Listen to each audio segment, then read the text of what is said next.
Hey guys, Dimension Jumper. Today I'll be ranking all of the mini bosses from Tears of the Kingdom and Breath of the Wild from worst to best.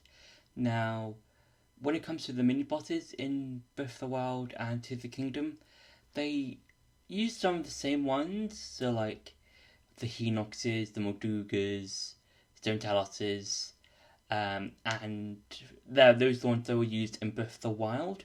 In Tears of the Kingdom, they were brought back, those mini bosses, but there were some extra ones to go along with them.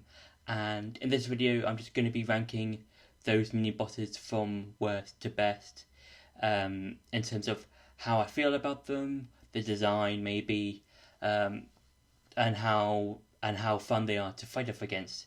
So yeah. So for number 7, being the worst, is the Hinox/Downox. Now, the Hinox and the Downox are pretty much the same thing, except the Downox is a skeletal form of the Hinox.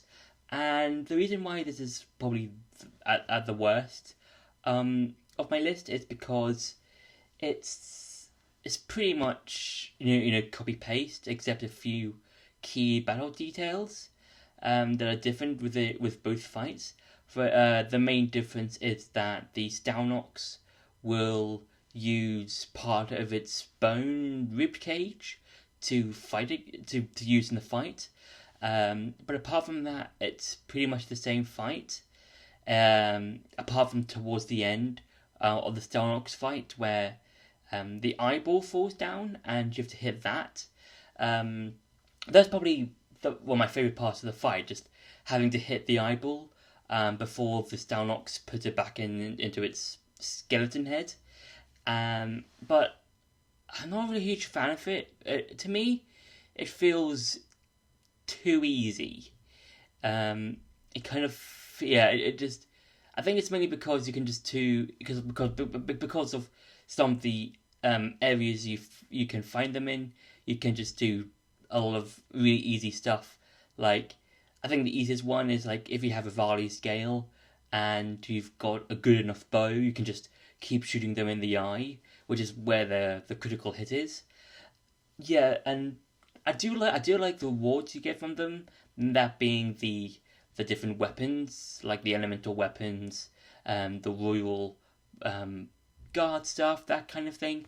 But apart from that, it just feels like an easy fight to do, and yeah, I feel like you can just go through each of the Hinoxes and Stalnoxes quite easily.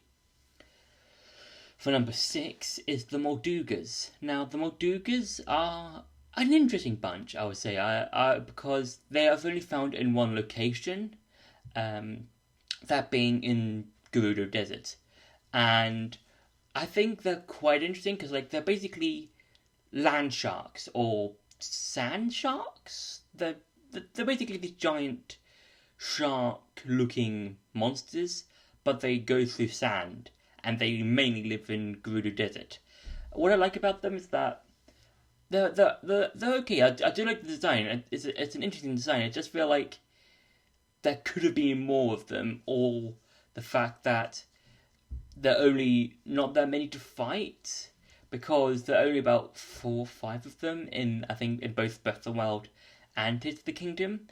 And there's a cutscene in Tears of the Kingdom where we do get to see a whole bunch of them, and from what I remember, they're not near the desert at all, or they kind of are, but it would have been cool to see Moldugas not in Gerudo Desert, because I feel like reason I don't like them as much as some of the other mini bosses on this list is because we don't get to see more of them.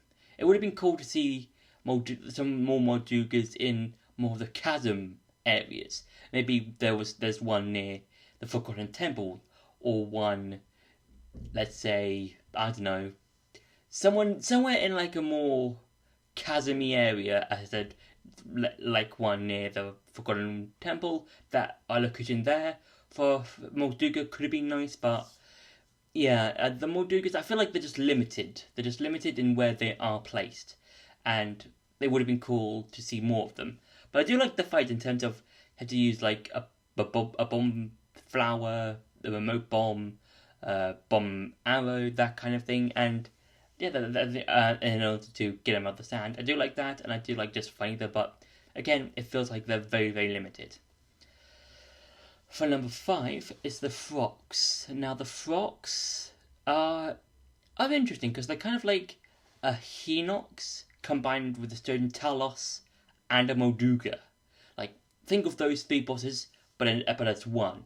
And the frogs, in terms of the design, it's kind of like, it looks like a Hinox, but it's got the design of a Molduga, and it's also got oars on it, kind of like a stone Talos. With the frogs, they are like with the Moldugas, they are only limited to one area, and that's the depths. But there are a lot more of them, and I think that's really a lot better than the Moldugas, because at least with the foxes, you can find multiple of them and just fight them instead of just going to one specific location just to fight them. And with the foxes, I do like how you can fight them, because like with the Hinoxes, if you want to get a critical hit, you have to hit their eye, which also stuns them, which is also nice. And I do like how in order to deal major damage, you have to hit the oars on its back. I think it's called like 6 Zonite oars on its back, and there's like with the stone Taluses, in order to deal major damage, you have to hit the oars they have, and it's basically just a bunch of the bosses or the mini bosses just put into one, and it's more of your ingenuity and your thinking of how to fight these bosses, because of you fought the previous bosses that have similar weaknesses to the frogs. And again, with the Molduga, it feels quite limited to the depths. So yeah, I kind of see where they were going with. The frogs is more of a cave based looking monster, so I kind of understand where Nintendo were going with the frogs. For number 4 are the Gloom Hands / the Gloom Ganondorfs. Now, the Gloom Hands are basically these hand gloom malice monsters that are in various parts of Hyrule.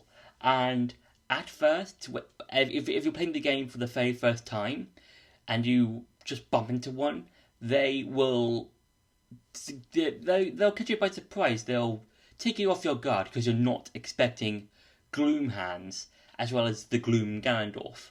And I would say when it comes to it, the Gloom Ganondorf is probably harder to fight than the Gloom Hands, because with the Gloom Hands, they are quite easy to take out as soon as you figure out or understand how they work and what they're weak to, because the best way to take out the Gloom Hands is by using bomb flowers, and probably using something like a bow, like a Lionel bow or duplex bow, so bows that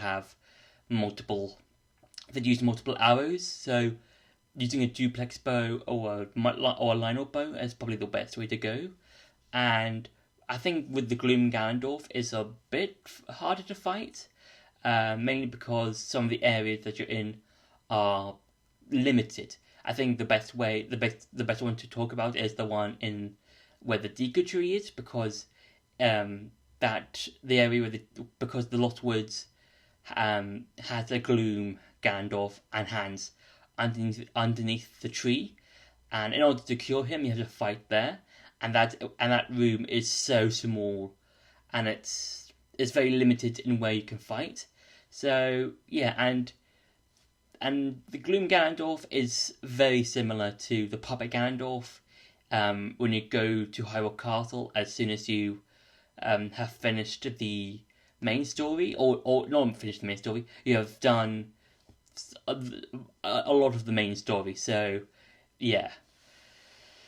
For number 3 are the Stone Talos and its variants. Now with Stone Taloses, I feel like they're really fun. I think they're really cool to fight off against, especially against its variants, because there's, as of Tears of the Kingdom, 4 or 5 variants, because you've got the normal Telos, you've got the Fire Telos, you've got the Stone Telos, you've got the Ice Telos, the Battle Telos, and the Bogoblin camp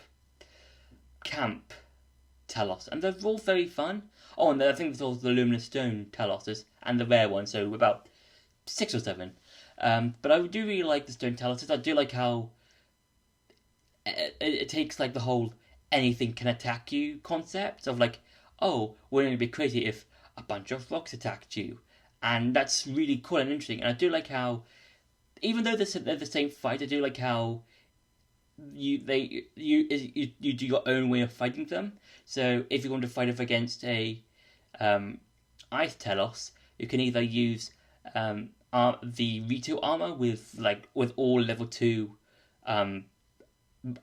defense, or use fire arrows. If you're fighting against a Fire Telos, either use level 2 Goron armor or use ice arrows, and they're all really fun to fight against. And I do like how each ore deposit is attached on different parts of the body, and that's really fun and interesting. And I do like with the Bogoblin one, you can just use Ascend. Well, all of them you can use Ascend as of Tears of the Kingdom. So yeah, I do like how you can use Ascend to fight each of the bosses or those Teloses in various ways, and you can just take it by surprise. So yeah.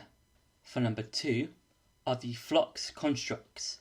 Now, the Flux Constructs are interesting. I think they're the most unique ones in terms of the mini bosses you can fight in the game, because they're the most futuristic looking ones. With all of the other bosses you can find in the game, they all look medieval and mythological. So monsters that you only hear about in books and stories and stuff. The Flux Construct has some of those elements. This feels like a monster of myth from stories that you might have been told by. But it feels, I think because of the design, it's got like these blocks that make the construct. It has that futuristic side to it. So I do really enjoy that, and I do like how it's like even though the constructs only have 3 forms it does take, so like a giant robot looking human form, a box form, and a platform form. I do like how you have to really think on your feet for this one, because its weak spot keeps on changing positions. So if it's in its human robot form, it will change from its head to its arm to its leg to its main body. And I do like how you use your Ultra Hand to just try and take it down, or use your bow and arrow to take a shot at it to try and take it down. And I do like how as soon as you get rid of its main box weak spot area, the entire Flux Construct just tumbles down and it feels like it just collapses on itself. And again, when it's rejoining back together, the main box kind of just pulls all the other boxes in. It's in the area that you're in to try and form again. And yeah, I think it's a really fun boss, because it's a boss that you don't really normally see in terms of its design and a Zelda game, because like as I said before, it has that futuristic sort of feel to it. You don't really and you don't normally see that in the other bosses. All the other bosses are medieval, mythological, larger than life, and stuff like that. And with the Flux Construct, it's larger than life. It's mythological, but it also has that. It feels like it was built 100,000 years in the future, but somehow it got back. It got back in time, or when was it back in time, or something like that. So yeah, I think the Flux Construct is a really fun, interesting design for a boss or mini boss. And for number 1 is Gleeok. Now, Gleeok is a very old Zelda boss. I think it first appeared in the first Zelda game as a boss for one of the dungeons. I don't remember. I don't remember. I don't know. I don't 100% remember which dungeon it was. It is. It is a long. It has been a while since I have played the original Zelda, so I don't remember which one it is that you fight Gleok in. But with Gleok, I do like how there are variant Gleoks, kind of like with the Stone Talos, and its variants, because with Gleok there are four versions or four variants of Gleok.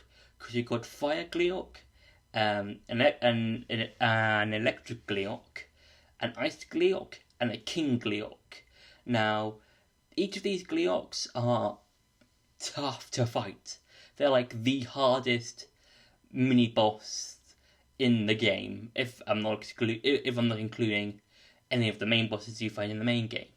And with the Gleok, I do like how each one is done, because with the Flame Gleok, as soon as you get towards them, the temperature will rise, and I think that's the same with like the Lightning Gleok. It'll bring lightning, and the Ice Gleok, it'll make the temperature cold, and that's really cool because you don't really normally see that in bosses or mini bosses like that.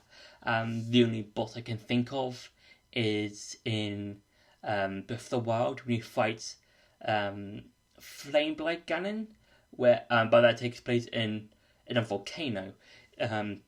So yeah, and what I like about the King Gleok itself is that it basically takes place. It's basically like any of the normal Gleoks, but it's got one head from each variant Gleok. So one head from the ice, one head from the fire, one head from the lightning. And I think what makes this really tough is how unexpected they can be, because they all fire the energy projectiles at you. They can flap their wings to make you fall over. And if you're fighting up against a King Gleok, if you're fighting any of the ones on the Sky Islands, it can use its wings to knock you over and possibly make you fall down back into Hyrule, and that's really cool. And I do like a challenge. I have fought several of them. I think 6 of them, 5 or 6, and they are all really tough, and I do enjoy how you fight them.